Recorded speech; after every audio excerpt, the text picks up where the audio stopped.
आखिर क्यों दिया था एक तोते ने माता सीता को श्राप, जिसके कारण उन्हें श्री राम से वियोग सहना पड़ा।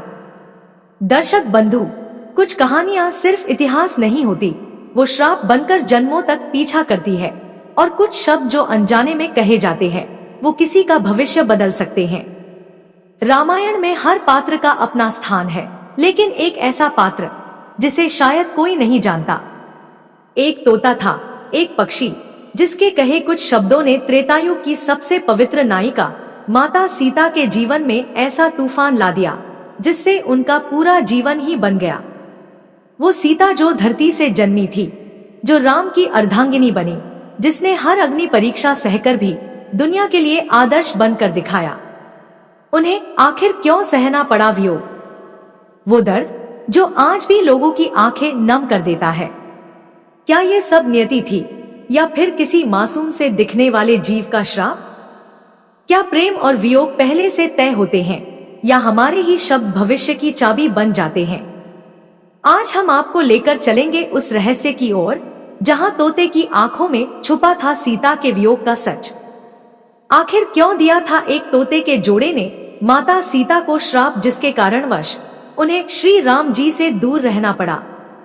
तो आज हम इस रहस्य से पर्दा उठाएंगे, और साथ ही सबसे पहले हम एक कथा के माध्यम से माता सीता की उन 3 सीख को जानेंगे, जो अगर एक शादीशुदा जोड़ा अपने जीवन में अपना ले तो उनकी जिंदगी कभी बर्बाद नहीं होगी। तो चलिए कथा को आरंभ करते हैं। लेकिन आगे बढ़ने से पहले आपको बता दें कि रामायण में स्पष्ट कहा गया है, कथा हो या सीख, अगर बीच में छोड़ दिया जाता है तो वह पाप की श्रेणी में आता है। तो आपसे निवेदन है कि वीडियो को अंत तक पूरा देखें, और अगर आप एक सनातनी हैं तो वीडियो को लाइक करके चैनल को सब्सक्राइब जरूर कर लें। तो चलिए कथा शुरू करते हैं। बहुत पुराने समय की बात है। एक नगर में हरेंद्र नाम का एक धनवान व्यापारी रहता था। उसका घर नगर में सबसे सुंदर और भव्य था, और उसकी पत्नी, वह तो इतनी सुंदर थी कि पूरे नगर में कोई भी स्त्री उसकी बराबरी नहीं कर सकती थी। मित्रों, वह व्यापारी भगवान की सृष्टि से बड़ा प्रेम करता था, खासकर पशु पक्षियों से। उसने अपने घर के बगीचे में एक बहुत सुंदर शेर को पाल रखा था। वो शेर उस व्यापारी का सबसे प्रिय और प्यारा साथी था। उसका नाम उसने प्रेम से सिंहराज रखा था। हरेंद्र रोज उसकी सेवा करता, उसे प्रेम से भोजन कराता था और स्नेह से दुलार करता। सिंहराज भी कोई साधारण जीव नहीं था, वह बहुत बुद्धिमान और अनुभव से भरा हुआ था। उसी की बुद्धिमानी और समझदारी ने उसे व्यापारी का प्रिय और सम्मानित बना दिया था। मित्रों, हरेंद्र जब जब व्यापार के काम से नगर से बाहर जाता तो अपने घर की जिम्मेदारी एक सेवक को सौंप कर जाता है। एक दिन सिंहराज ने हरेंद्र से कहा, मालिक, आपको अपनी धर्म पत्नी को किसी अन्य पुरुष के भरोसे छोड़कर बाहर नहीं जाना चाहिए। हरेंद्र ने पूछा, ऐसा क्यों कह रहे हो सिंहराज? सिंहराज ने विनम्रता से कहा, मालिक, इसे मैं आपको एक कथा के रूप में समझाना चाहूंगा, अन्यथा आप इसे हल्के में ले लेंगे। व्यापारी बोला, ठीक है, मुझे कहानी सुनाओ। सिंहराज ने सिर झुकाया और अपनी बात आरंभ की। मालिक, बहुत समय पहले की बात है। बसंतपुर नामक राज्य में चंद्रप्रकाश नाम का एक प्रतापी राजा राज्य करता था। वह बड़ा श्रद्धालु था, लेकिन कभी कभी अंधविश्वास में पड़ जाता था। एक बार वह जंगल में शिकार के लिए गया। वहां उसकी भेंट एक साधु से हुई, पर वह कोई सच्चा साधु नहीं, एक पाखंडी था। राजा संतों का आदर करता था, तो उस साधु को देखकर उसके मन में प्रश्न जागा। उसने विनम्रता से कहा, हे महाराज, मेरी रानी गर्भवती है, क्या आप बता सकते हैं कि हमें पुत्र होगा या पुत्री? साधु ने कहा, हे राजन, पुत्र या पुत्री तो मैं नहीं बता सकता, लेकिन यदि कन्या का जन्म हुआ तो तुम्हारे कुल का नाश हो जाएगा, तुम्हारा राजपाट समाप्त हो जाएगा। यह सुनकर राजा बहुत डर गया। उसे बेटी के जन्म से भय लगने लगा। वह तत्काल महल लौटा और रानी से क्रोध में बोला, रानी, यदि कन्या का जन्म हुआ तो मैं तुम्हें और उसे भी नहीं छोड़ूंगा। रानी भयभीत हो गई। वह जानती थी राजा क्रोधी और अंधविश्वासी है। उसने भगवान से विनती शुरू कर दी, हे प्रभु, मेरे गर्भ से कन्या ना हो, वरना यह निष्ठुर राजा मेरी बेटी को मार डालेगा। भगवान की कृपा से रानी ने पहले एक सुंदर पुत्र को जन्म दिया। राजा प्रसन्न हुआ कि पुत्र हुआ और रानी को राहत मिली कि उसकी कोख से कन्या नहीं हुई। समय बीतता गया। फिर एक दिन रानी पुनः गर्भवती हुई और संयोगवश उसी समय राजा को किसी दूसरे राज्य जाना पड़ा। जाते जाते उसने कठोर वचन कहे, यदि इस बार बेटी हुई तो उसे मार देना, मैं उसकी सूरत नहीं देखना चाहता। राजा चला गया और कई महीनों तक नहीं लौटा। उधर रानी के प्रसव का समय आ गया और उसने एक सुंदर कन्या को जन्म दिया। रानी को जिस बात का डर था वही हुआ। रानी सोच में पड़ गई, अब क्या करूं? यदि बेटी को मार दूं तो कन्या हत्या का महापाप होगा, और अगर ना मारूंगी तो राजा मुझे नहीं छोड़ेगा। हे भगवान, यह कैसी परीक्षा है? मैं एक मां हूं, मेरे लिए पुत्र और पुत्री में कोई भेद नहीं। वह अपनी नवजात कन्या को गोद में लेकर फूट फूट कर रोने लगी और बार बार भगवान से प्रार्थना करने लगी, हे प्रभु, मुझे मार्ग दिखाओ, मैं इस बच्ची को नहीं मार सकती। मित्रों, रानी एक बड़े धर्म संकट में पड़ चुकी थी। जब रानी अपनी गोद में मासूम कन्या को लेकर रो रही थी, तब उसकी सेवा में रहने वाली दासी वहां आई। उसने रानी के आंसू देखकर बड़े प्रेम से पूछा कि महारानी, आप क्यों रो रही है? आपको तो प्रसन्न होना चाहिए, ईश्वर ने आपको कन्या रत्न दिया है। ये तो सौभाग्य की बात है, लेकिन आप तो बहुत दुखी लग रही है। क्या कोई अनहोनी हो गई है?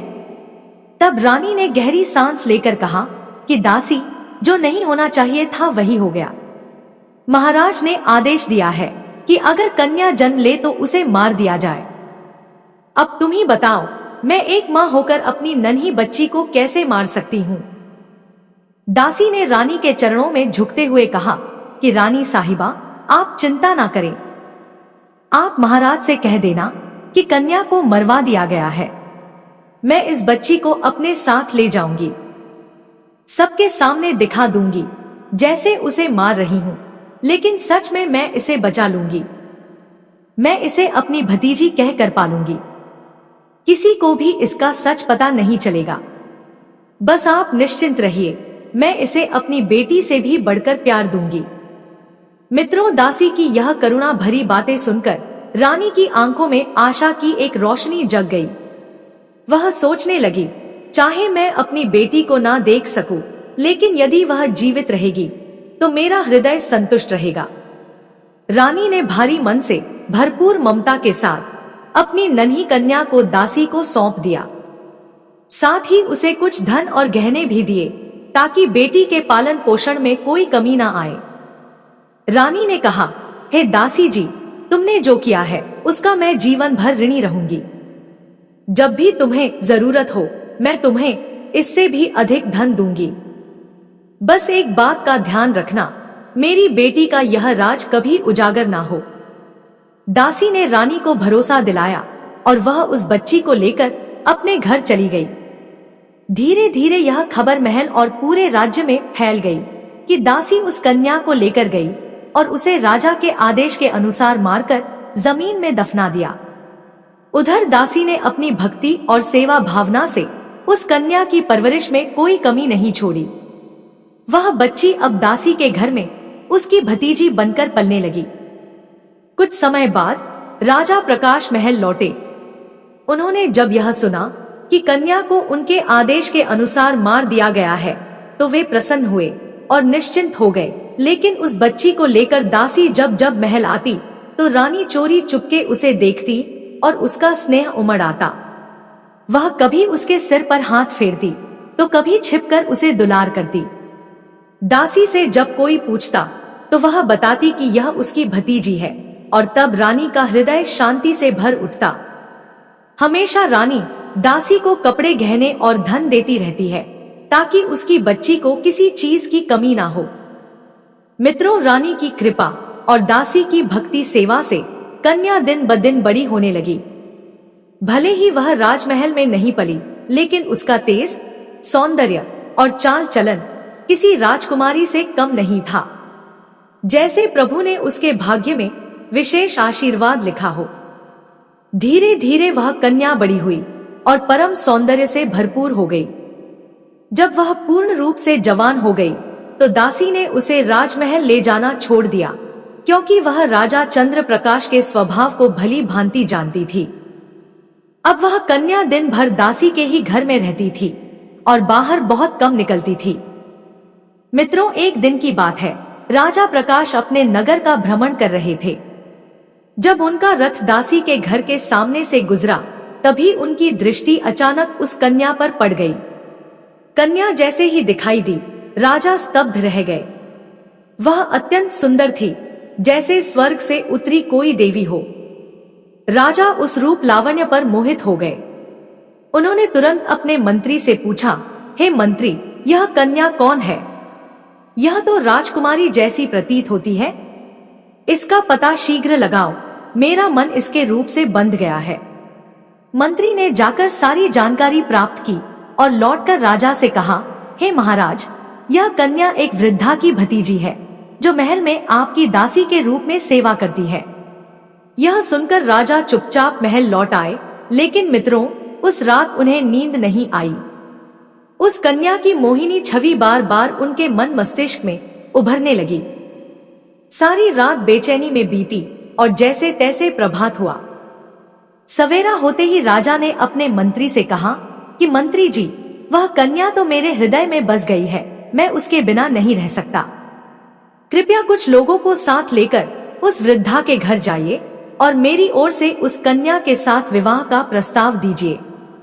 मित्रों, राजा के आदेश से मंत्री अपने कुछ सैनिकों के साथ उस वृद्धा के घर पहुंचे और उसे आदर सहित कहा कि माता जी, हमारे महाराज आपकी भतीजी से विवाह करना चाहते हैं। वह उन्हें अत्यंत प्रिय हो गई है और वे उसे अपनी रानी बनाना चाहते हैं। यह सुनकर वृद्धा दासी का हृदय कांप उठा। उसने मन ही मन प्रभु को पुकारा, हे भगवान, यह क्या हो रहा है? यह तो वही कन्या है जो राजा की अपनी ही पुत्री है और राजा इस बात को नहीं जानते।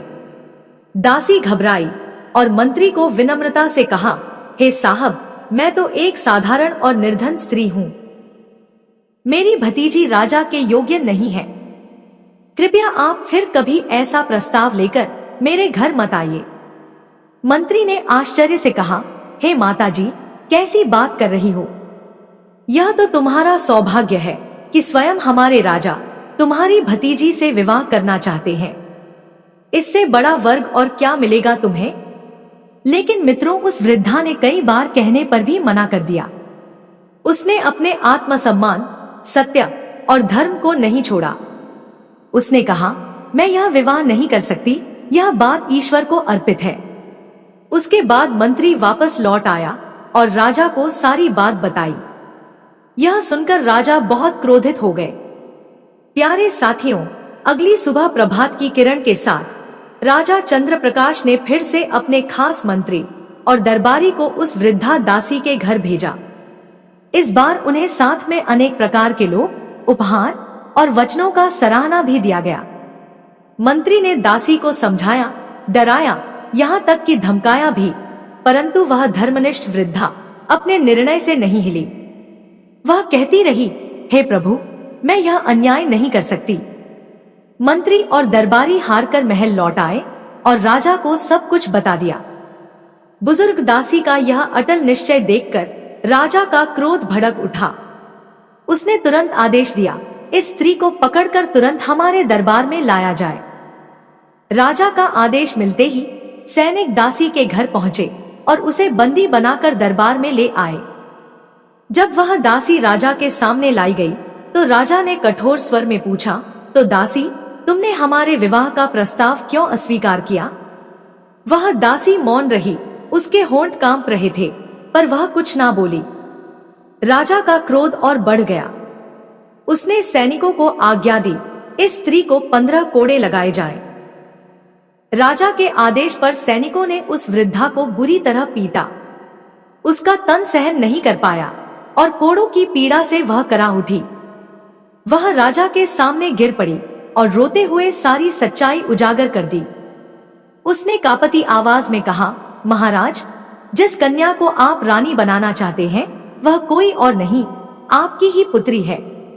वह रानी की कोख से जन्मी थी, जिसे आपने कन्या जन्म पर मृत्यु का आदेश दिया था। परंतु हे राजन, उस समय मैंने उसे मारने की बजाय ईश्वर की इच्छा मानकर उसे बचा लिया और अपने घर में रखकर अपने भाई की पुत्री बताकर उसका पालन पोषण किया। मैंने उसे अपनी बेटी मानकर बड़ा किया। यदि आप अपनी ही संतान से विवाह करेंगे तो यह बड़ा अधर्म होगा। यह न केवल ईश्वर की दृष्टि में पाप होगा, बल्कि पूरा राज्य भी आपकी निंदा करेगा। मित्रों, दासी की करुणा भरी सच्चाई सुनकर राजा जैसे जड़ हो गया। उसकी आंखें खुली की खुली रह गई। उसने अपने माथे को पकड़ लिया और फूट पड़ा, हे प्रभु, मैं कितना बड़ा पाप करने जा रहा था। आपने मेरी आंखें खोल दी। आपका अनंत आभार है प्रभु, जो आपने मुझे इस महापाप से बचा लिया। लेकिन उसी क्षण उसका क्रोध और बढ़ गया। उसने अपने पुत्र को बुलाया और कठोर स्वर में आदेश दिया, जाओ और अपनी बहन को जंगल में ले जाकर उसका सिर काट दो और उसे वहीं दफना देना, और प्रमाण के रूप में उसकी दोनों आंखें निकालकर हमारे सामने लेकर आओ। प्यारे दोस्तों, जब राजकुमार ने अपने पिता से ऐसा कठोर आदेश सुना तो उसका मन व्याकुल हो गया। वह चिंता में डूब गया और बहुत दुखी हो गया। सोचने लगा, हे प्रभु, मेरे पिता ने मुझ पर कितना बड़ा पाप सौंप दिया है। इतने वर्षों बाद मेरी अपनी बहन मिली है और अब मैं उसी को अपने हाथों मार दूं। ऐसा अन्याय तो भगवान भी क्षमा नहीं करेंगे। राजकुमार का हृदय रोने लगा। उसका मन बार बार कहने लगा, हे प्रभु, यह पाप मुझसे मत कराओ। वह गहरे सोच में पड़ गया कि कैसे वह अपनी बहन को मारे और कैसे उसकी आंखें निकाले। वह सोचता रहा कि अगर मैं मना कर दूं तो मेरे पिता, जो बड़े हठी और क्रोधी हैं, वे किसी और से यह काम करवा देंगे। तब राजकुमार मजबूरी में अपनी बहन को साथ लेकर जंगल की ओर चल पड़ा। रास्ते में चलते हुए भाई का प्यार उमड़ पड़ा। उसकी आंखों से अश्रुधारा बहने लगी। वह बहन से कहने लगा, हे बहन, मैं तुझसे वादा करता हूँ, मैं तेरा वध कभी नहीं करूंगा। और आखिर कौन भाई अपनी ही बहन को मार सकता है? मैं तुझे इस जंगल में छोड़ देता हूँ। अब तेरी किस्मत और भगवान तय करेंगे कि तेरे साथ क्या होगा। यह सुनकर बहन फूट फूट कर रोने लगी और बोली, भैया, तुम मुझे मार डालो और मेरी आंखें निकालकर पिताजी को दिखा दो। यदि तुम ऐसा नहीं करोगे तो पिताजी बहुत कठोर हैं, वे तुम्हें भी मृत्युदंड दे देंगे। बहन की यह बात सुनकर भाई बहन एक दूसरे से लिपट कर रोने लगे। उन पर दुखों का पहाड़ टूट पड़ा था। उन्हें समझ नहीं आ रहा था कि वे क्या करें।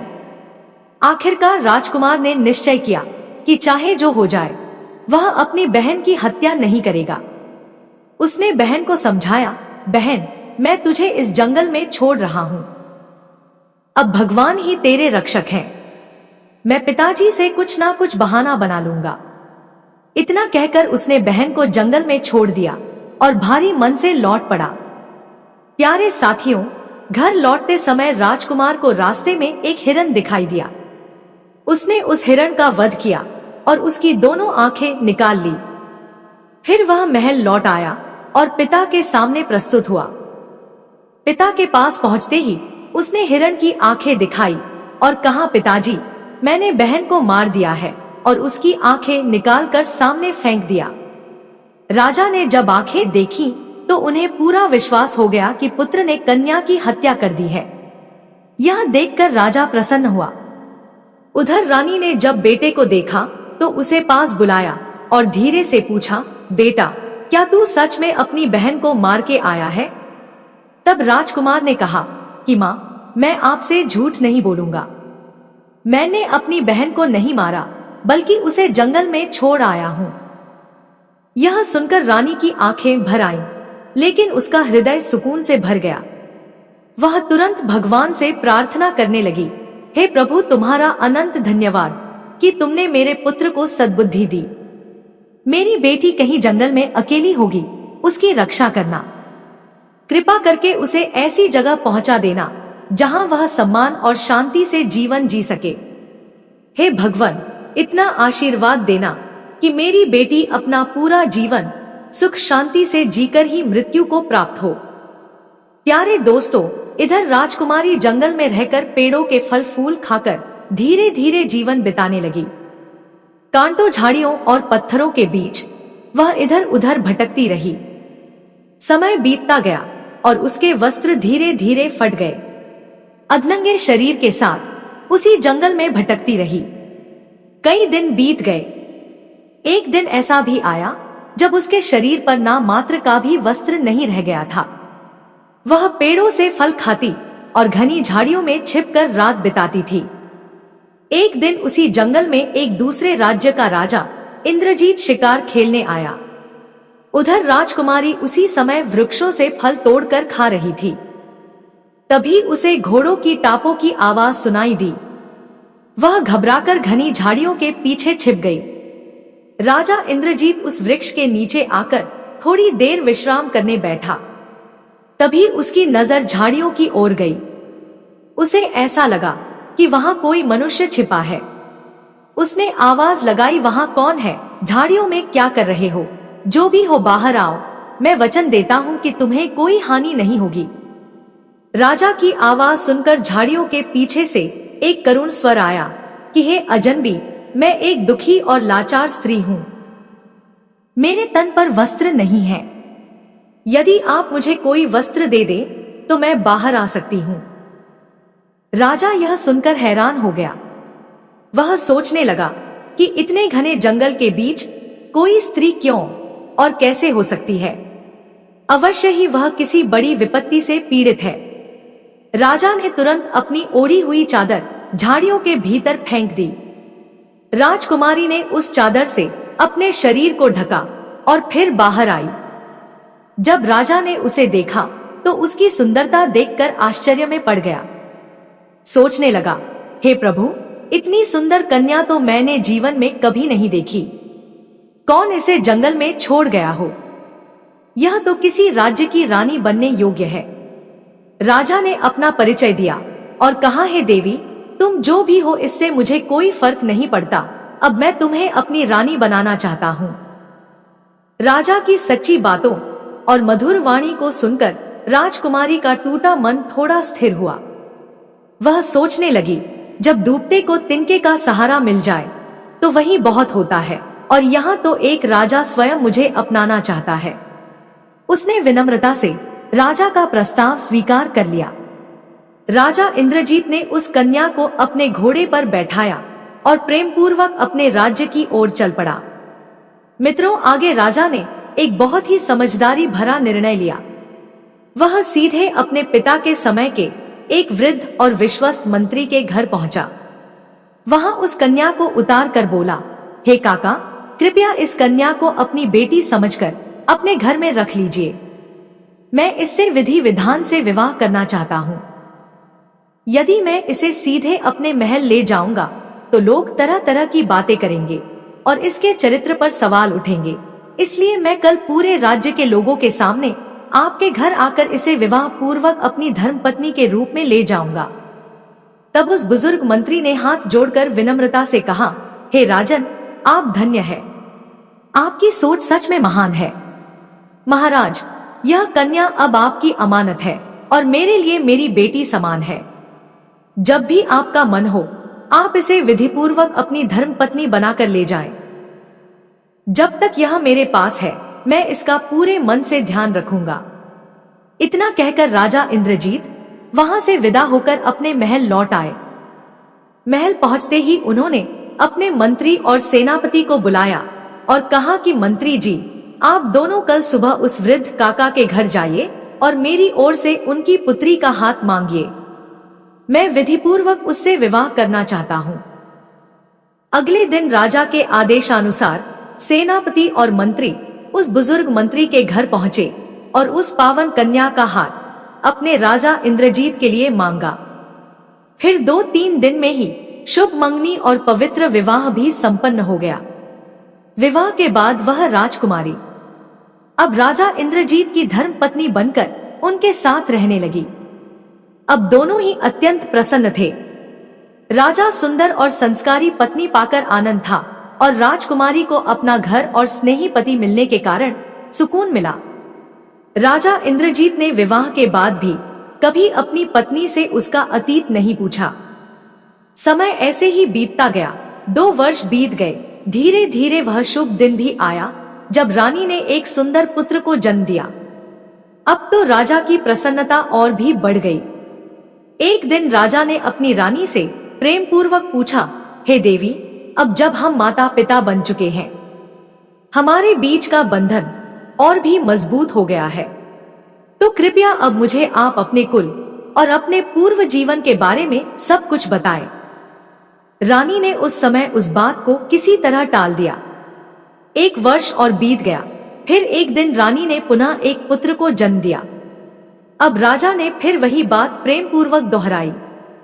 रानी अपने बीते जीवन की पीड़ा अपने पति को नहीं बताना चाहती थी, लेकिन जब उसने देखा कि राजा सच्चे प्रेम से जानना चाहते हैं तो वह चुप ना रह सकी। फिर एक दिन रानी ने अपने जीवन की पूरी कहानी एकदम सच सच भावुक मन से राजा इंद्रजीत को सुना डाला। राजा ने जब यह दुख भरी कथा सुनी तो उसकी आंखों से भी आंसू बह निकले और वह सोच में डूब गया और अपने हृदय से कहा, हे ईश्वर, ऐसा अन्याय कैसे सहा होगा मेरी रानी ने। उसने अपने मन में रानी के पिता को धिक्कारा। फिर उसने रानी से कहा, हे रानी, यदि मैं तुम्हें तुम्हारे पिता से मिलाने ले चलूं तो क्या तुम चलोगी? रानी ने विनम्रता से कहा, मैं अपने पिता से नहीं मिलना चाहती। राजा ने बड़े प्रेम और श्रद्धा से कहा, हे प्रिय, एक बार तो तुम्हें अपने पिता से मिलना चाहिए, चाहे जैसे भी हो, वे तुम्हारे जन्मदाता है। राजा के बार बार निवेदन करने पर रानी ने अंततः स्वीकृति दे दी। अगले दिन राजा ने राजा चंद्रप्रकाश से मिलने जाने का निर्णय लिया। रथ सजाया गया और यात्रा की सारी तैयारी पूरी कर ली गई। उसी समय राजा इंद्रजीत के पास उनका एक गुप्तचर आया और कहने लगा, हे महाराज, आपके पिताश्री के समय के जो बुजुर्ग मंत्री थे उनका अब स्वर्गवास हो गया है। यह समाचार सुनकर राजा चौंक उठा।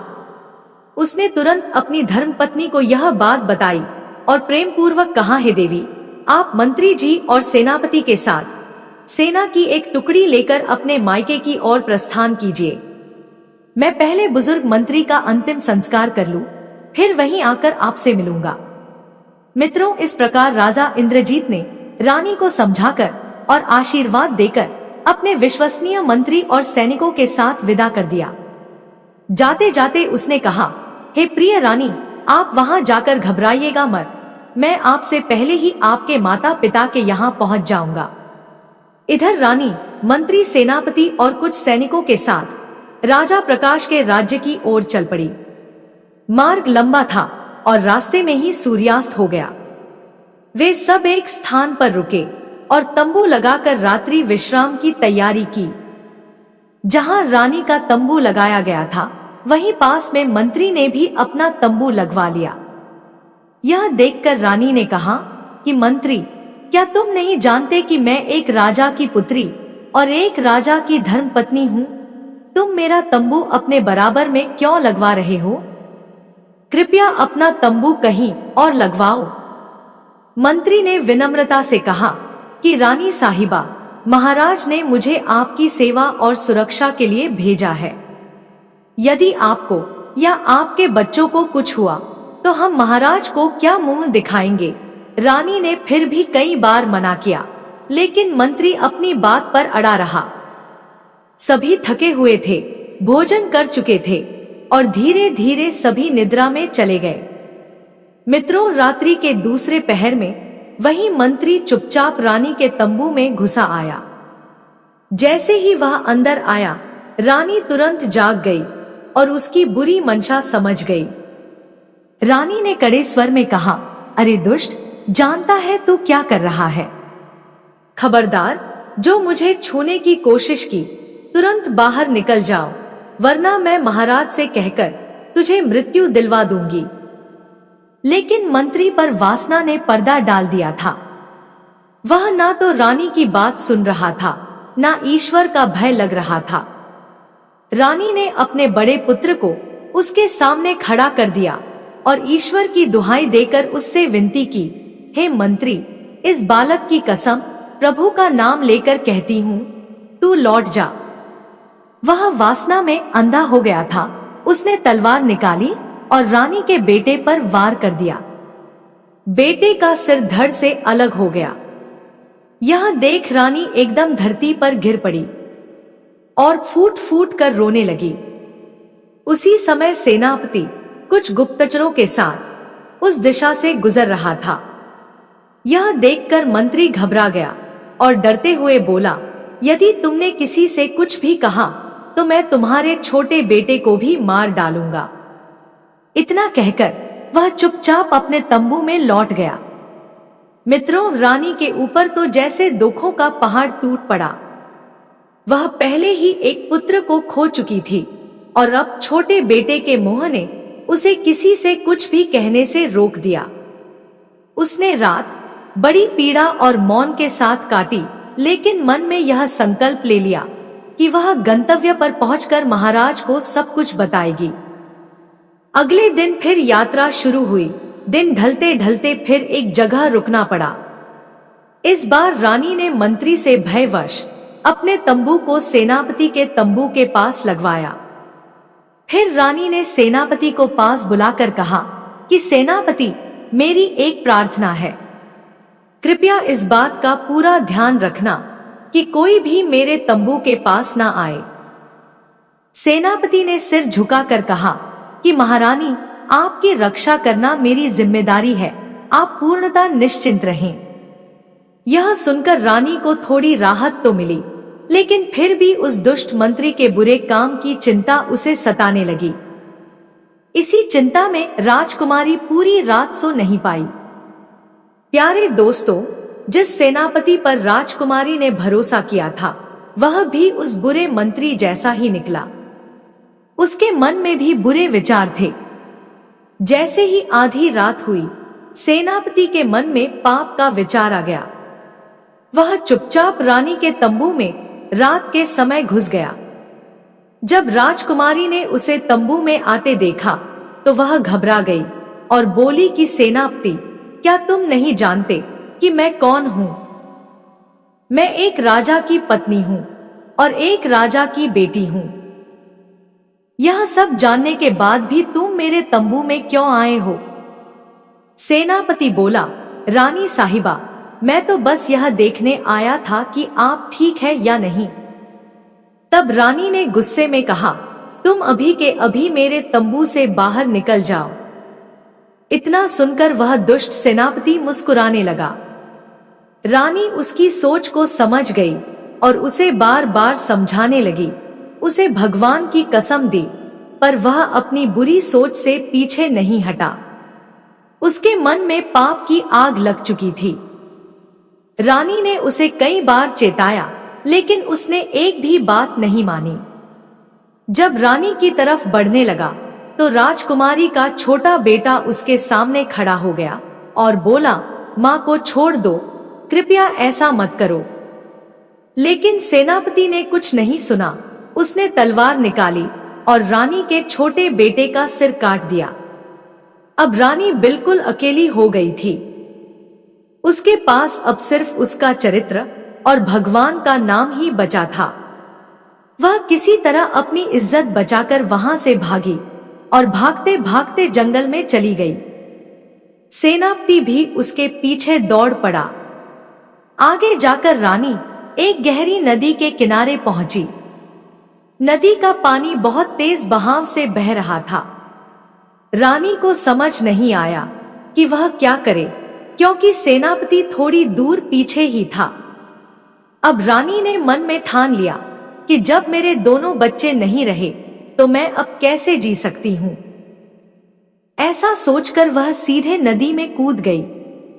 नदी का बहाव इतना तेज था कि वह बहते बहते नदी के दूसरी ओर पहुंच गई और तब तक सुबह भी हो चुकी थी।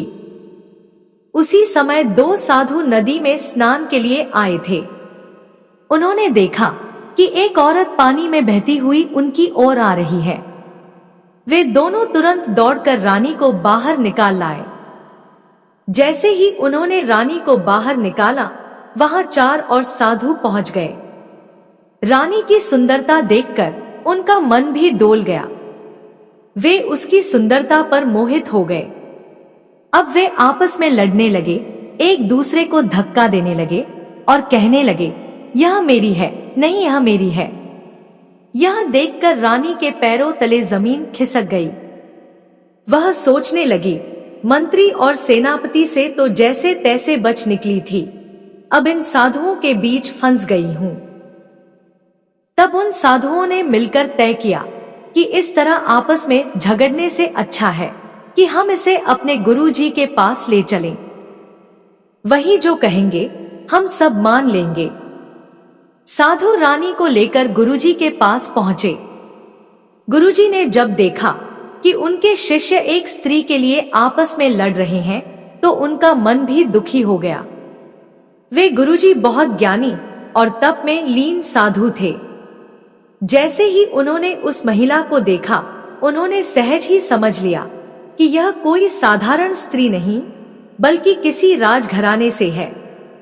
फिर उन्होंने अपने शिष्यों से प्रेम से कहा, तुम चारों भाई हो और तुम्हारे पास कोई बहन नहीं है, क्यों ना तुम इसे अपनी बहन मान लो। यदि यह तुम्हारी बहन बनकर आश्रम में रहेगी, तो एक दिन तुम्हारा जीवन पूरी तरह से बदल सकता है। गुरुजी की सीख का असर हुआ और उन साधुओं ने राजकुमारी को बहन के रूप में स्वीकार कर लिया।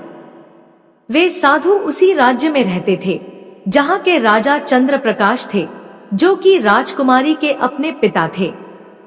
अब राजकुमारी को यह भली भांति ज्ञात हो गया कि वह अपने ही पिता के राज्य में आ चुकी है। अब वह उन्हीं साधुओं के आश्रम में रहने लगी। अब साधु उसे सच्चे स्नेह से अपनी बहन मानते और उसका बहुत ध्यान रखते थे। उधर राजा इंद्रजीत अपने मंत्री, सेनापति और सेना के साथ वापस लौटा और सबसे पहले उसने अपनी रानी और बच्चों के बारे में पूछा। तब मंत्री और सेनापति एक साथ बोले, हे महाराज, क्षमा करें, आपकी रानी रानी नहीं थी, वह तो एक दुष्ट स्त्री थी। उसने आपके दोनों पुत्रों की हत्या कर दी और फिर भाग में निकली। राजा इंद्रजीत को यह सुनकर अत्यंत दुख हुआ कि उसके पुत्र अब जीवित नहीं रहे।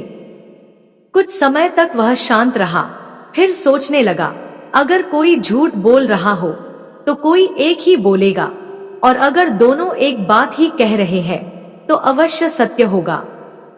उसने निश्चय किया कि अब वे अवश्य राजा चंद्रप्रकाश से मिलने जाएंगे। राजा ने सभी को आदेश दिया, अब हम बिना देर किए राजा चंद्रप्रकाश के पास चलेंगे। उधर राजकुमारी ने अपने 6 योगी भाइयों से कहा कि भाइयों, आप राजा के पास जाइए और कहिए कि हमारी बहन आपके दरबार में एक जीवन की सच्ची कथा सुनाना चाहती है।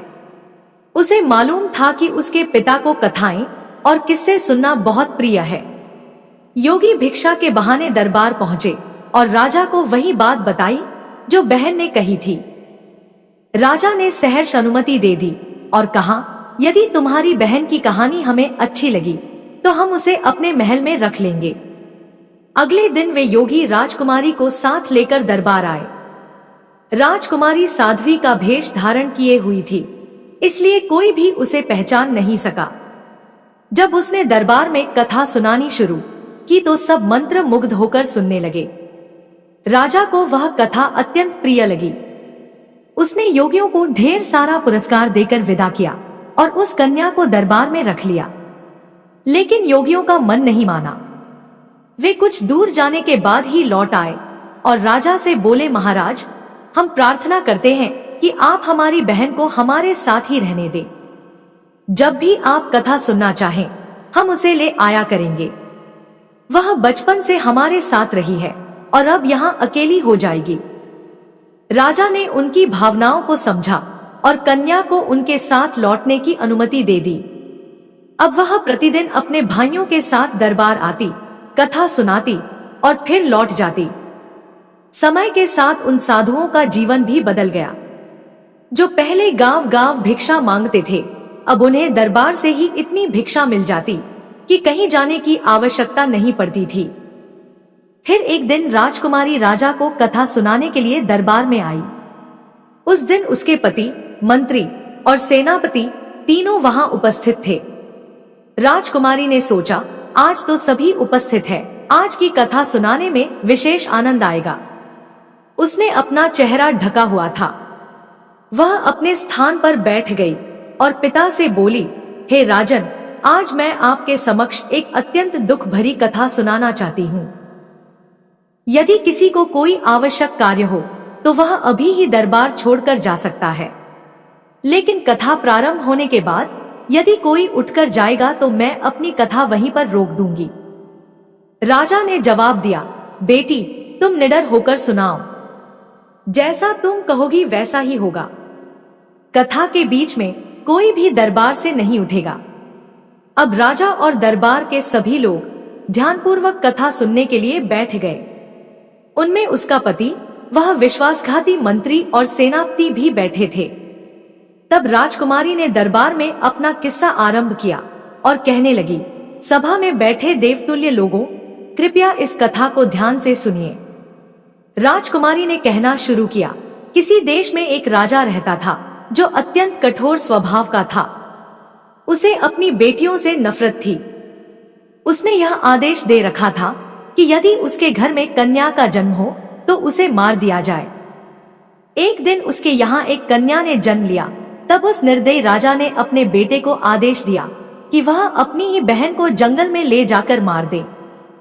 साथ ही कहा कि उसकी आंखें निकालकर प्रमाण स्वरूप मेरे पास लाना। राजा चंद्र प्रकाश यह सुनते ही मन में सोचने लगा, यह तो मेरी ही कहानी है। कथा सुनकर उनकी आंखें नम हो गई। वह भावुक होकर योगियों की ओर अपनी मोतियों की माला उछालते हुए बोला, इस कथा को अंत तक अवश्य सुनाया जाए। मित्रों, राजा चंद्र प्रकाश की आंखों में पश्चाताप के आंसू भर आए। उसे अपने किए पर गहरा दुख होने लगा। राजकुमारी ने कथा को आगे बढ़ाया और कहा, है राजन, जब वह भाई अपनी बहन को मारने के लिए जंगल में ले गया तब उसने उसका वध नहीं किया, बल्कि उसे जीवित जंगल में छोड़ आया और स्वयं महल लौट गया। राजा यह सुनकर थोड़ा प्रसन्न हुआ और सोचने लगा, क्या पता मेरी बेटी आज भी जीवित हो। उधर वहीं राजकुमारी अपनी कथा सुनाती रही। जब उसका भाई उसे जंगल में छोड़ गया तब वह बेचारी भूख प्यास से इधर उधर भटकती रही। भूख लगने पर पेड़ों के पत्ते, फल और फूल खा लेती थी और किसी तरह खुद को जीवित रखती थी। जंगल में समय बीतता गया और उस कन्या के तन पर एक भी वस्त्र सही सलामत नहीं बचा। एक दिन एक राजा घोड़े पर सवार होकर उसी जंगल से गुजरा। जब उसकी नजर उस लड़की पर पड़ी तो वह चौंक गया। उसने तुरंत अपनी चादर उतारकर उस लड़की को दे दी, जिससे वह अपना तन ढक सके। बिना कुछ पूछे वह उस लड़की को अपने राज्य ले गया और बाद में उससे विवाह कर लिया। जब रानी इतनी दूर तक किस्सा सुनाने लगी, तभी दरबार में बैठे राजा इंद्रजीत भी समझ गए कि यह तो उनका ही जीवन है। उन्होंने भी भावुक होकर योगियों की ओर मोतियों की माला भेंट की और कहा, यह कथा यही नहीं रुकनी चाहिए, इसे अंत तक सुनाया जाए। राजकुमारी आगे कहने लगी, अब वह लड़की उस राजा की रानी बन गई।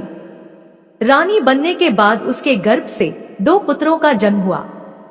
एक दिन उसके पति ने उससे बड़े प्रेम से पूछा, तुम कौन हो और उस दिन उस जंगल में तुम निर्वस्त्र क्यों भटक रही थी? तब उस लड़की ने अपने पति को अपने जीवन की पूरी सच्चाई बताई कि उसके पिता ने ही उसे मरवाने का आदेश दिया था। यह सुनकर उसका पति भी बहुत दुखी हो गया। उसका पति एक बहुत ही नेक और धर्मप्रिय पुरुष था। जब उसे यह पता चला कि उसकी पत्नी एक राजा की पुत्री है, तो उसने निश्चय किया कि वह उसे उसके पिता से अवश्य मिलने ले जाएगा। अगले दिन मिलने की पूरी तैयारी की गई, पर उसने एक भूल कर दी। उसने अपनी पत्नी और पुत्रों की सुरक्षा के लिए स्वयं साथ जाने की जगह अपने मंत्री और सेनापति को उनके साथ भेज दिया। यह उसी का सबसे बड़ा धोखा साबित हुआ, क्योंकि कहा गया है, चाहे कोई कितना भी निकट का क्यों ना हो, अपनी युवती पत्नी, बहन या बेटी को कभी किसी दूसरे पुरुष के भरोसे अकेले नहीं भेजना चाहिए। चाहे वह कितना भी विश्वास पात्र और वफादार क्यों ना हो, लेकिन जब मन पर काम का प्रभाव होता है तो सारा विश्वास, सारी निष्ठा मिट्टी में मिल जाती है। नारी तो वैसे भी सृजन की देवी होती है, लेकिन जब वह अकेली किसी पराये पुरुष के साथ हो और सामने वाला विवेकहीन हो तो पाप के बीज अंकुरण हो ही जाते हैं। इसलिए अपनी बहन बेटी को कभी भी किसी जवान और अकेले पुरुष के पास नहीं छोड़ना चाहिए। कहते हैं, स्त्री, धन और विद्या जो जिसके पास रहती है उसी की हो जाती है। मित्रों, इधर राजकुमारी राजा चंद्र प्रकाश के दरबार में अपना किस्सा आगे बढ़ाते हुए कहती हैं, हे राजन, उस राजा ने अपनी पत्नी और पुत्रों को मंत्री और सेनापति के साथ भेजा। यात्रा लंबी थी, तो चलते चलते जब सूर्य अस्त हो गया तब सभी ने एक स्थान पर रुकने का निर्णय किया। मंत्री ने अपना तंबू रानी के तंबू के ठीक पास लगवाया। रानी ने इसका विरोध किया, लेकिन मंत्री नहीं माना। उस मंत्री ने उस रात पाप करने का विचार किया। रानी ने बार बार विनती की, समझाया, भगवान का नाम लिया, लेकिन वह दुष्ट नहीं माना और अंततः काम वासना में लिप्त होकर उसने रानी के बड़े पुत्र की हत्या कर दी। पुत्र को खोकर दुखी रानी ने किसी तरह अपना धर्म बचाने के लिए सेनापति पर भरोसा किया और उसे अपना रक्षक समझा। जैसे जैसे कहानी आगे बढ़ रही थी, मंत्री की दशा बिगड़ती जा रही थी। उसका चेहरा उतरने लगा था। वह बहाना बनाकर दरबार से उठने ही वाला था, तभी राजा ने उसे कड़े स्वर में डांटा और उसे वहीं बैठा दिया। फिर रानी ने आगे कहना शुरू किया। अगले दिन जब यात्रा फिर से शुरू हुई और एक जगह रुककर तंबू लगाए गए, तो उसी सेनापति जिस पर रानी ने विश्वास किया था, उसने भी रात को तंबू में आकर रानी की पवित्रता को भंग करने की कोशिश की। रानी ने पहले तो उसे बहुत डांटा, समझाया कि वह तुरंत यहाँ से चला जाए, लेकिन वह पाप में डूबा हुआ व्यक्ति टस से मस नहीं हुआ। फिर अपनी माँ की मर्यादा बचाने के लिए रानी का छोटा पुत्र उस सेनापति के सामने ढाल बनकर खड़ा हो गया। यह कथा सुनकर सेनापति भी घबरा गया। उसके मन में डर समा गया कि अब उसका भेद खुलने ही वाला है। वह भी धीरे से उठकर जाने लगा। तभी राजा इंद्रजीत ने उसे डांटते हुए वहीं बैठा दिया। इंद्रजीत बोले, क्यों सेनापति, सच्चाई सुनने की हिम्मत नहीं है क्या? यह सुनकर वह भी अपना सिर झुकाकर चुपचाप बैठ गया। इधर कथा आगे बढ़ रही थी। राजकुमारी कहने लगी, इसके बाद सेनापति ने भी रानी के छोटे पुत्र का वध कर दिया। फिर वह पाप की भावना से रानी की ओर बढ़ने लगा, लेकिन ईश्वर की कृपा से किसी तरह वह राजकुमारी अपनी लाज बचाकर वहां से भाग निकली। भागते भागते वह एक नदी तक पहुंच गई और जान देने की आशा से उसमें कूद पड़ी। लेकिन विधाता की इच्छा कुछ और थी। वह जीवित रही और बहते बहते जंगल के दूसरी ओर निकल आई, जहां 6 साधु मिले।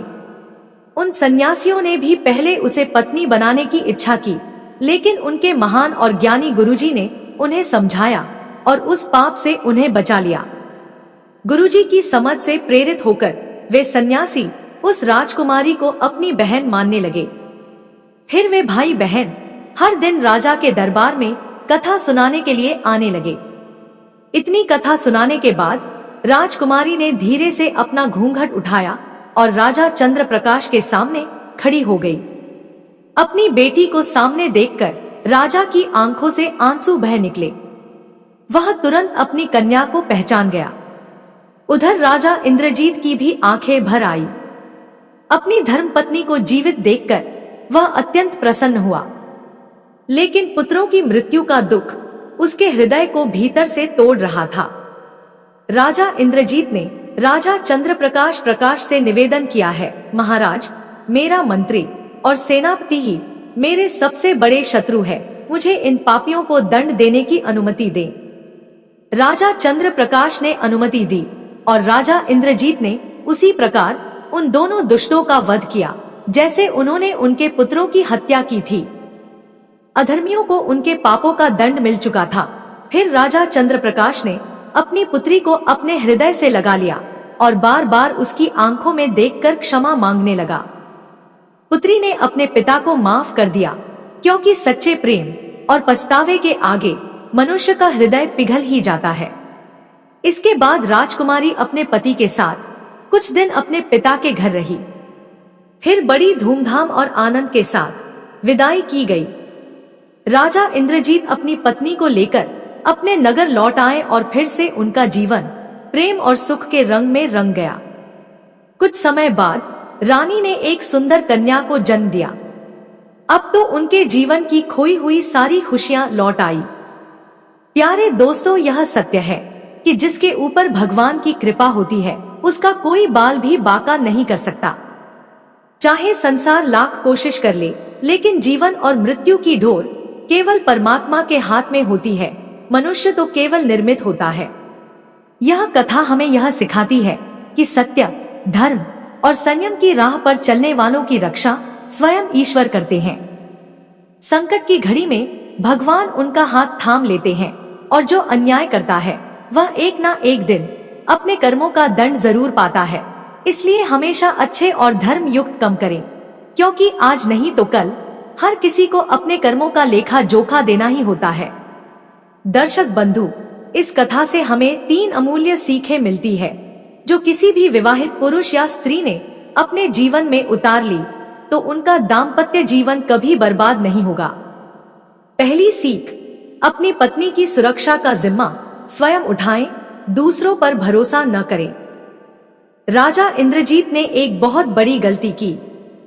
अपनी पत्नी और बच्चों की सुरक्षा के लिए स्वयं ना जाकर उन्होंने मंत्री और सेनापति के साथ भेज दिया।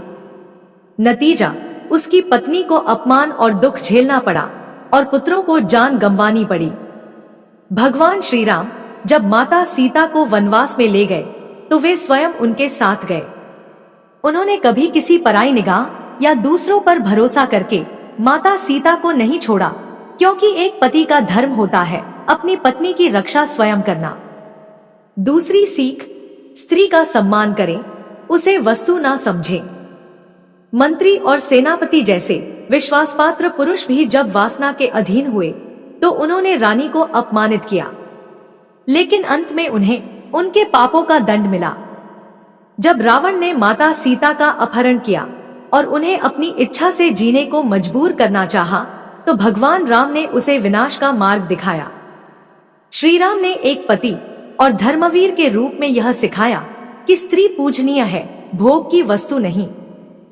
तीसरी सीख, सत्य, संयम और क्षमा से जीवन में शांति आती है। राजकुमारी ने अपने साथ हुए अत्याचारों के बाद भी संयम नहीं छोड़ा और अंत में अपने पिता को भी क्षमा कर दिया। उसी क्षमा से परिवार जुड़ा और खोई हुई खुशियां वापस आई। माता सीता ने भी अग्नि परीक्षा दी, वनवास झेला, लेकिन अपने पति के प्रति निष्ठा और समाज के लिए त्याग कभी नहीं छोड़ा। अंत में वे भगवान की कृपा से सदा पूजनीय बन गई। तो प्रिय दर्शकों, इस कहानी और रामायण से ये सीखें कि स्त्रियां हमारे विवाहित जीवन को न केवल मजबूत करती है, बल्कि हमें सच्चा जीवन साथी और धर्म पर चलने वाला मनुष्य बनाती है। दर्शक बंधुओं, अब हम इस कथा के महत्वपूर्ण पहलू को जानेंगे कि आखिर क्यों एक तोते ने माता सीता को श्राप दिया था, जिसके कारण उन्हें श्री राम जी से दूर रहना पड़ा था। एक पुरानी पावन कथा के अनुसार जब जनक नंदिनी माता सीता अविवाहित थी, तब एक दिन वे अपनी सखियों के साथ बगीचा में विहार कर रही थी। उस बगीचे में घूमते हुए उनकी दृष्टि एक अत्यंत सुंदर तोते के जोड़े पर पड़ी। वह जोड़ा आपस में मधुर स्वर में कुछ बातें कर रहा था। उनकी बातचीत सुनने की उत्सुकता माता सीता के मन में जाग उठी। वे सोचने लगी कि आखिर यह दोनों पक्षी आपस में क्या बात कर रहे हैं। वे उनके पास गई और ध्यान पूर्वक सुनने लगी। उन्होंने देखा कि वह पक्षी जोड़ा श्री राम और सीता के विषय में चर्चा कर रहे हैं। वे कह रहे थे, धरती पर श्री राम नाम से एक तेजस्वी, धर्मनिष्ठ और सुंदर राजा अवतरित होंगे। उनकी पत्नी का नाम सीता होगा। वे दोनों वर्षों तक इस धरती पर आदर्श जीवन जिएंगे। धन्य है वो जानकी देवी और धन्य है वो श्री राम। पक्षियों की ऐसी बातें सुनकर माता सीता के मन में विचार आया, यह तो मेरे ही विषय में बातें कर रहे हैं। यदि मैं इन्हें पकड़ लूं, तो अपने भविष्य के बारे में बहुत कुछ जान सकती हूं। उन्होंने अपनी सखियों से कहा, इन दोनों पक्षियों को प्रेम पूर्वक पकड़कर मेरे पास लाओ। सखियां तुरंत गई और उन दोनों को पकड़कर माता सीता के समक्ष ले आई। माता सीता ने बड़े स्नेह से उन पक्षियों से कहा, तुम दोनों अत्यंत सुंदर हो, घबराओ नहीं, मैं तुम्हें कोई कष्ट नहीं दूंगी। बस यह बताओ कि तुम कौन हो, कहां से आए हो और श्री राम सीता के बारे में तुम्हें कैसे ज्ञात हुआ। तब उन पक्षियों ने बड़े शांत भाव से उत्तर दिया, हम दोनों महर्षि वाल्मीकि जी के आश्रम में रहते हैं। उन्होंने रामायण नाम का दिव्य ग्रंथ रची है, जिसमें उन्होंने भगवान राम के अवतरण और जीवन की कथा लिखी है। यही कथा उन्होंने अपने शिष्यों को भी सुनाई है और वहीं से हमने यह सब सुना है। फिर उन्होंने कहा, महर्षि ने बताया है कि राजा दशरथ की यज्ञ क्रिया के फलस्वरूप भगवान विष्णु श्री राम रूप में अवतरित होंगे। वे अपने गुरु विश्वामित्र के साथ जब मिथिला आएंगे, तब वे शिवजी के धनुष को तोड़कर जनक पुत्री सीता से विवाह करेंगे। फिर उन पक्षियों ने विनम्रता से कहा कि देवी, अब हमने आपको सब कुछ बता दिया है, कृपया अब हमें मुक्त करें, हम अपने गमन की आज्ञा चाहते हैं। माता सीता का मन अभी भी संतुष्ट नहीं हुआ था। उन्होंने और भी जानने की इच्छा प्रकट की। राम कौन है, वे कैसे दिखते हैं, उनके गुण कैसे हैं। तोता कहने लगा, श्री राम का मुख कमल अद्भुत होगा, उनकी आंखें विशाल और शांत होंगे, उनकी नाक सुंदर, भुजाएं घुटनों तक लंबी और कंठ में शंकर जैसी गहराई होगी। मैं उनके गुणों का वर्णन क्या करूं, जिनकी महिमा स्वयं वेद भी पूर्ण रूप से नहीं कही जा सकी है। फिर दोनों पक्षी बोले, जानकी देवी धन्य है वो जो रघुकुल नायक श्री राम की जीवन संगिनी बनेंगी। परंतु हे देवी, आप कौन हैं?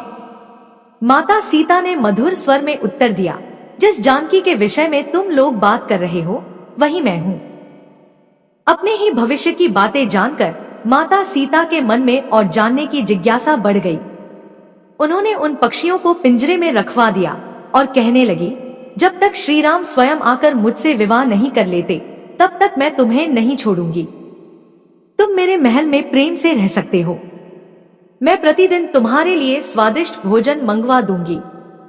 यह सुनकर मादा तोता ने माता जानकी से करुण स्वर में कहा, हे देवी, हम वन में रहने वाले पक्षी हैं, हमें पिंजरे में सुख नहीं मिलेगा। मैं गर्भवती हूँ, कृपा कर मुझे मुक्त कर दीजिए, ताकि मैं अपने स्थान पर जाकर बच्चों को जन्म दे सकूं। आप चाहें तो उसके बाद मैं स्वयं फिर से लौट आऊंगी। उसके इतना विनती करने पर भी माता सीता ने उसे छोड़ने से इनकार कर दिया। तब उसके पति पक्षी यानी नर तोता ने माता सीता से प्रार्थना करते हुए कहा कि माता, मेरी पत्नी गर्भवती है, इसलिए आप इसे जाने दीजिए। जब यह बच्चों को जन्म दे देगी, तब मैं स्वयं इसे लेकर आपके पास पुनः लौट आऊंगा। माता सीता ने तोते से कहा, तुम निश्चिंत होकर जा सकते हो, लेकिन यह मुझे बहुत प्रिय लगती है। घबराओ मत, मैं इसकी अच्छी तरह देखभाल करूंगी। जब माता सीता ने मादा पक्षी को नहीं छोड़ा, तो वह पक्षी अत्यंत दुखी हो गया। उसने पुनः दीनता से निवेदन किया कि देवी, मैं अपनी पत्नी के बिना नहीं रह सकता है, कृपया इसे छोड़ दीजिए। आप बहुत करुणामयी है, मेरी प्रार्थना स्वीकार कीजिए। उसने बार बार समझाने का प्रयास किया, किंतु माता सीता ने मादा पक्षी को पिंजरे से मुक्त नहीं किया। तब मादा पक्षी ने अत्यंत दुख और क्रोध में भरकर माता सीता को श्राप दे दिया। जिस प्रकार आज तू मुझे मेरे पति से अलग कर रही है, उसी प्रकार तुझे भी स्वयं गर्भवती होने पर अपने पति श्री राम से अलग रहना पड़ेगा। कुछ ही दिनों में अपने पति से बिछड़ने के गहरे दुख में मादा पक्षी में प्राण त्याग दिए। जब यह समाचार नर पक्षी को मिला, तो वह भी शोक में डूब गया। तब वह माता सीता से कहने लगा हे देवी, अब मैं मानव रूप में श्री राम की नगरी अयोध्या में जन्म लूंगा और मेरे ही कारण तुम्हें भी अपने पति से बिछड़ने का दुख सहना पड़ेगा। यह कहकर वह वहां से उठ गया। कुछ वर्षों बाद वही पक्षी अयोध्या में एक धोबी के घर में जन्मा और उसी धोबी के कारण माता सीता का अपमान हुआ और उन्हें अपने प्रिय श्री राम से अलग होना पड़ा। इस प्रकार तोते के श्राप के कारण ही माता सीता को अपने पति से अलग रहकर गर्भावस्था में वनवास भोगना पड़ा। इस पावन कथा से यह सिद्ध होता है कि कर्मों का फल अवश्य मिलता है, चाहे वह श्री राम जैसे मर्यादा पुरुषोत्तम हो या माता सीता जैसी पतिव्रता नारी। ईश्वर के बनाए कर्म चक्र से कोई नहीं बच सकता। और मित्रों, आपने यह बात जीवन में कई बार सुनी होगी कि कर्मों का फल इसी जन्म में मिलता है और यह कथा उसी सत्य को उजागर करती है। प्रिय दर्शकों, यदि आपको यह भक्तिमय और शिक्षाप्रद कथा अच्छी लगी हो तो कृपया करके हमारे चैनल को सब्सक्राइब करना ना भूलें। भक्ति, ज्ञान और जीवन से जुड़ी ऐसी ही और प्रेरणादायक कहानियों के लिए जुड़े रहिए हमारे साथ। प्यार से बोलिए राधे राधे। जय श्री कृष्ण, जय श्री राधे कृष्ण।